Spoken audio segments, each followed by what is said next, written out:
Mabuhay! Ako si Emir at tayo'y muling magbalik-tanaw sa nakaraan. Narito muli ang isang pagpapatuloy, continuation ng balik-tanaw ko sa mga ad jingle na gawa ni Sa Shopee, Pasko na.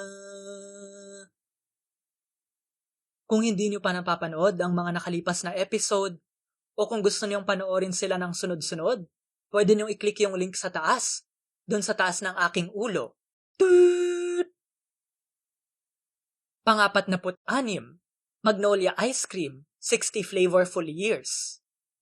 Pinag-usapan ko na dati ang Magnolia Ice Cream sa video ko tungkol sa kasaysayan, history ng Pinoy Choco Drinks. Gusto ko lang idagdag ngayon. Una, alam nyo bang kaya Robinson's Magnolia ang tawag sa mall na yon? Kasi nandun dati ang Magnolia Ice Cream planta, gawaan ng sorbetes. Meron ngang Magnolia Ice Cream Parlor doon Restaurant, pero puro sorbetes ang nasa menu. Wala na yun ngayon. Wala mang dead mall sa Pinas, maliban sa Harrison Plaza. Pero merong dead stores na sigurado dumami dahil kay paring Corona. At meron ding dead flavors ng Magnolia Ice Cream, Magnolia Potong, Magnolia Mochi, at ang paborito ko, Magnolia K-pop. Wow, nakikiuso. Share, ibahagi, may nagsasabi ba nun? Share ko rin itong ad ng Magnolia noong 1984 at itong ad ng Aldab. Foreshadowing. 47, PCI Bank and You, Working for a Better World. Muli, bibitinin ko kayo kasi tungkol ito sa kasaysayan ng mga bangko sa Pilipinas. Good things come to those who wait. Alam nyo na gagawin kung gusto nyo nang mapanood yan. Mag-subscribe, pindutin ang batingaw o bell, at i-comment sa YT page ng video na ito. Pang-48, Pinpin. Pinag-usapan ko na dati ang Pinpin sa video ko tungkol sa batibot. Sana'y panoorin nyo yun. Mabuti at hindi nawawala, hindi lost media, kahit ang theme song man lang. Kahit hindi naman tumatak ang palabas na ito sa maraming tao. Kahit hindi ito tino-throwback pag sinabing batang 90s. 49, BASF, the inventor of tape. Hindi scotch tape ang tinutukoy dito, o masking tape, o duct tape, o flex tape, kundi cassette tape. Hindi pandikit yon ha. Bago ang streaming, hindi Spotify kasi trademark yon, brand name. Bago ang streaming at ang downloading at ang internet, kailangan ng physical na device, physical na hahawakan para bumili ng kanta. Kailangan ng CD at CD player o kaya vinyl at vinyl player na uso pa rin hanggang ngayon kung afford mo. At merong cassette tape o cassette o tape at obvious naman diba? Di umano, ayon sa BASF, sila ang nag-imbento ng tape. Subalit, totoo ba yun? Citation needed. At kahit sila ang nag-imbento ng tape, ibig sabihin ba nun, dapat bilhin na ang tape nila? Paano kung na-improve na yun ang kalaban? Paano kung may improvement sa tape na ginawa ng kalaban? Kailan kaya mauuso ulit ang cassette, no? Tingin ko babalik din ang cassette. Parang vinyls. Di ba pang lo-fi hip-hop ang cassette tape? Kasi pang lo-fi hip-hop ang vibe nun. Kasi low quality. Potato quality. At natatawa akong wala ng CD ngayon. Dati, yun ang sign of the future. Sign of progress. Tatak ng pag-asenso. Pero ngayon, wala. Nga. Dahil sa CD rot. Marami na akong CD na galing noong dekada 2000s na hindi na gumagana ngayon. Yung mga natirang gumagana pa, ayun, hindi nakakatawa. Kaya walang nanonood nun eh. Toot! 50, walang kwenta. Ang cute-cute niya, ang cute-cute niya. 50, only sun-kissed tastes like sun-kissed. Malamang, di ba? Anong gusto nyo? Lasang joy? Muli, quote, only sun-kissed tastes like sun-kissed. Unquote. Sun-kissception? We have to go in deeper. Toot! Pang-51, at Bank of Commerce, we're committed to you. Member, PDIC, and Megaling. Muli, tumatak sa akin yung parteng yun. Bank of Commerce ang bangko ng San Miguel. Siyempre, pag malaking kumpanya ka, kailangan mo ng bangko para magpautang sa'yo. Ang SM may BDO at China Bank. Ang Ayala may BPI. Si Lusiotan may PNB. Ang Philinvest may East-West Bank. At ang gobyerno may Land Bank, DBP, at UCPB. Bakit ang daming bangko ng gobyerno? Dagdag pa yan sa Bangko Sentral. Mag-subscribe, pindutin ang batingaw o bell, at i-comment sa YT page ng video na ito kung gusto niyong malaman ang dahilan. Toot! Pang-52, you'll always be in style with Mac Jim. You'll always be in style with Mac Jim. Do-do-do. Damit ang Mac Jims ha. Hindi yan bagong burger ng McDo. Hindi yan yung fashion ni Ronald McDonald. Teka, ba't nakalusot yan? Mac Jims, pero hindi naman related sa McDo. Naku! Mahabang usapan na naman yan. Hindi papasa sa TikTok. Hindi pwedeng maikli. Alam niyo na ang gagawin.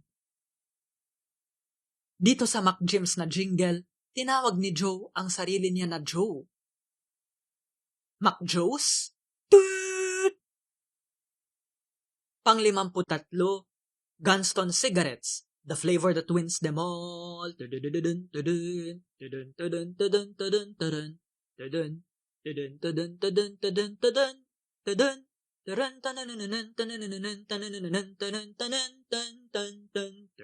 tudun. Ba't ganun no? American Wild West lagi ang theme pag sigarilyo. Turun tun turun tun tun turun tun turun tun. Yeehaw! Turun tun turun tun tun turun tun turun tun. Alam nyo ba kung bakit wala ng cigarette ads sa radyo at TV? Dahil yan sa Tobacco Regulation Act of 2003. Oo, may ganyang batas dito sa Pinas.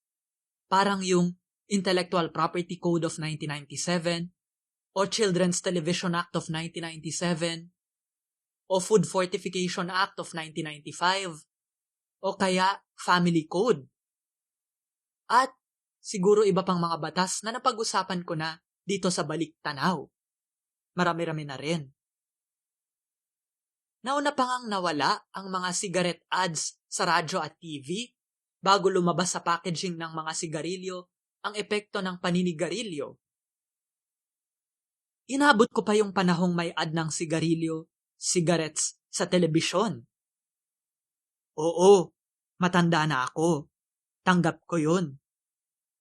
Naaalala ko pa yung more international cigarettes, get the taste of magic, get the taste of more. Oh, hindi ko na maalala eh. O kaya, baka na Mandela effect lang ako. Baka naman wala talagang ganitong ad. Warning lang ha. Babala. Tinginging. Delikado sa kalusugan ang paninigarilyo. Hindi sponsored ng kahit sino ang video na ito at siguradong hindi ng sigarilyo. Toot! Pang-54, Land Bank. We're banking on the countryside. Sa lahat ng bangko ng gobyerno, Land Bank ang pinakasikat. Mas sikat pa siguro kesa sa Bangko Sentral na gumagawa ng pera. Bakit? Kasi pag government employee ka, empleyado ng pamahalaan, saan ka kumukuha ng sweldo? Pag may kailangang bayarang transaksyon sa pamahalaan, saan ka magbabayad? Sigurado sa LinkBiz portal. Kasi hindi naman laging bukas ang mga branch ng Land Bank ngayong panahon ni Paring Corona. Kung sikat ang Land Bank, bakit hindi ni-renew ang registration ng trademark nito? Porke ba't gobyerno, exempted na agad? Anyari sa rule of law? Pang-55, Crispy Chicken Nuggets by Magnolia. Quote, Crispy Chicken Nuggets, napaka-healthy. Unquote. Sketch. Sketchy. Late 2000s huling nakita ang produktong ito. Baka kasi Pure Foods na lang ang tawag ngayon. Iisa lang naman may-ari eh. Pang-56, Jack and Jill Breakfast Cereals puts the good in your morning. Kinalakihan natin at hanggang ngayon meron pa ring Jack and Jill na chichirya. Junk food. Ops. Junk food nga ba? O sangkap Pinoy? Subalit. Noon, meron ding Jack and Jill breakfast cereals. Oo, agahan. Yung hinahalo sa gatas. Parang Coco Crunch. Nakita nyo na ba ang Jack and Jill cornflakes? Malamang, hindi. Ang tagal na niya, no? Hindi ito kinagat ng publiko. Kaya, walang nagto-throwback nito. Di bale, pwede namang sayawan ng mga bata ang jingle. Marami pang produkto ang Jack and Jill na mabilis ding naglaho. Gaya ng Jack and Jill Sunnyside, Jack and Jill Fun Hoops, kalaban ng roller coaster. Di ba Jack and Jill din yun? At Jack and Jill Cheese Mix. Ibig sabihin lang yan, kahit Jack and Jill ang tatak, hindi tiyak na tatagal at mamahalin ng lahat. Pang-57, Bear Brand Wonderland. Paalala, hindi ito Christmas album. Hindi ito Winter Wonderland na Bear Brand ang bumubuhos imbis na snow. Kasi, wala namang snow sa Pinas.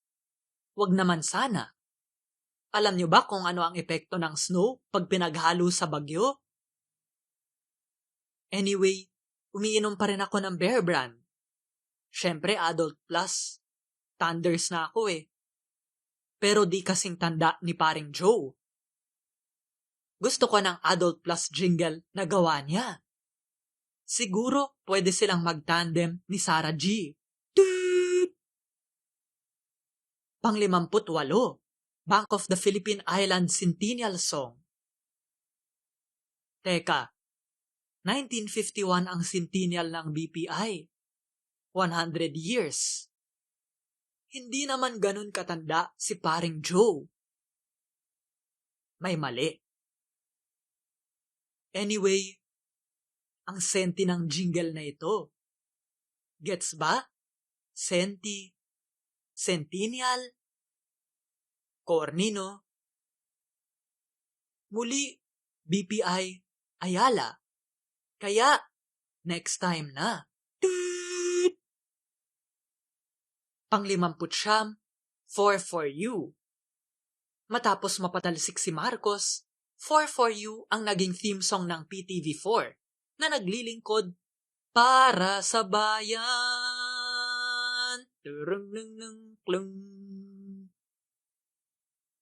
Halata naman sa lyrics, liriko ng jingle na ito na inspired ang jingle ng People Power.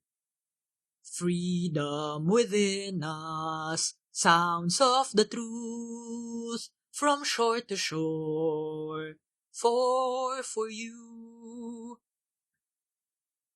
Ginawan rin ng musika ni Joe ang tulang I Have Fallen in Love with the Same Woman 3 Times na sinulat ni Ninoy Aquino para kay Cory. Kasama yun sa album na Constant Change, ang pinakamatagumpay na album sa karera ni Joe. Bago ang Christmas album, syempre. At kinatha niya ang Mr. Songwriter bilang protesta sa pagsasara ng mga TV network nang ideklara ang batas militar. Naging inspirasyon ang kantang ito para sa awit ni Celeste Legazpi na Mamang Sorbetero na sinulat ni Gric Hortaleza ang lyrics. Kung inyong matatandaan o hindi, isa si Gric Hortaleza na sumulat sa mga lyrics ng Hallmark jingle na gawa ni Joe. At siya rin ang sumulat ng Basta tayo'y magkasama, laging merong umagang kay ganda. Toot! Pang-anim na po, Tombow Ballpens. Parang niremix na Twinkle Twinkle Little Star at ABCD at Baba Black Sheep ang jingle na ito.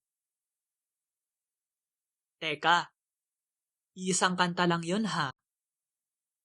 At saka, bakit pambatang kanta para sa jingle ng ballpen? May bata bang gumagamit ng ballpen? Kailan ba ko unang gumamit ng ballpen? Toot! Narito ang ranking ko ng mga jingle na aking binanggit sa video na ito.